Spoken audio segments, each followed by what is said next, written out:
Chairman PCB Mohsin Naqvi ने नई 7 रुकनी selection committee का ऐलान कर दिया। अब्दुल रज़ाक, वहाब रियाज, मोहम्मद यूसुफ, असद शफीक टीम के कप्तान, कोऑर्डिनेटर और डाटा एनालिस्ट शामिल होंगे। कमेटी ही कप्तान और कोचेस का फैसला करेगी।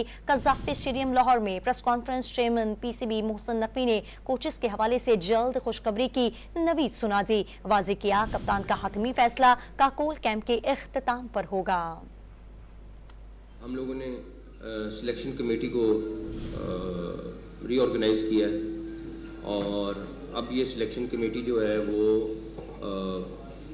7 लोगों पर मुश्तमिल होगी और इन 7 लोगों में मैं आपको बता देता हूँ। लेकिन एक जो डिफरेंट चीज़ हुई है कि अब कोई चेयरमैन सिलेक्शन कमेटी नहीं होगा।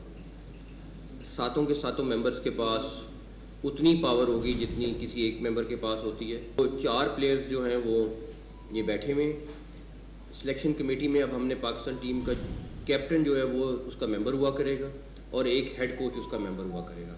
एक हमने डाटा का बंदा लिया है और 2-3 कोऑर्डिनेटर होंगे। उनके कोऑर्डिनेटर्स के पास वोटिंग पावर नहीं होगी, लेकिन एक डाटा का बंदा है और 4 बंदे ये हैं, एक कैप्टन है और एक हेड कोच। तो 7 लोगों पर मुश्तमिल ये सिलेक्शन कमेटी होगी।